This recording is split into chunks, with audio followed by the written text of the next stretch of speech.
Hello friends, কেমন আছেন সবাই? এস সাগর ব্লগে আপনাদের অনেক অনেক স্বাগত। আজ মঙ্গলবার, আর আজ আমার এক বান্ধবীর বাড়িতে কালী পুজো আছে। তাই আমি নিমন্ত্রণ পেয়ে চলে এলাম, আর সাথে আছে আমার ভাই। দেখুন, মাকে নিয়ে চলে এসেছে।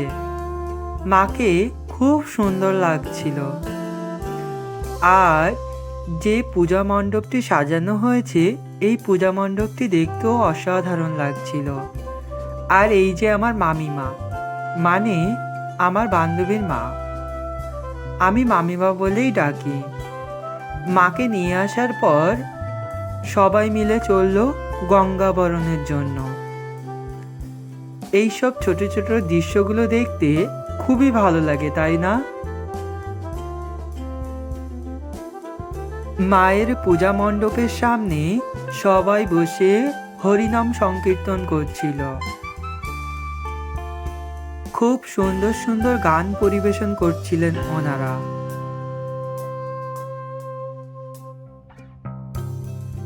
এরপর আমি চলে এলাম আমার বান্ধবীদের সাথে একটু আড্ডা দেওয়ার জন্য। আজ অনেক দিন পর ওদের সাথে দেখা হওয়ায় ওরা খুব খুশি হয়েছিল। আর দেখুন, সবাই কত মজা করছে। আর বিশেষ করে এই বাচ্চাটিও, ওকে দেখতে খুব গোলুমলু লাগছিল। কি কিউট, তাই না?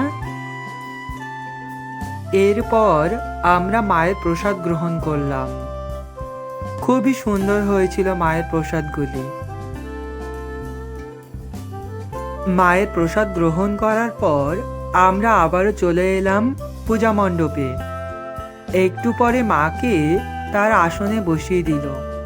আর ঠাকুরমশাই মোটামুটি পূজার জোগাড় সবই করে ফেলেছে।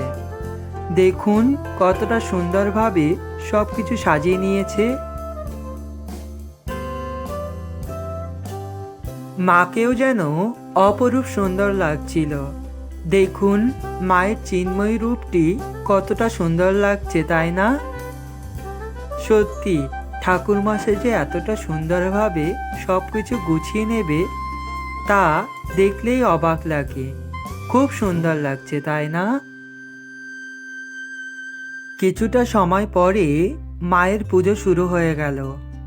এবার আমাদের ফেরার পালা।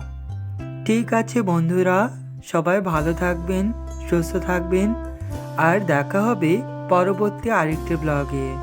Thank you.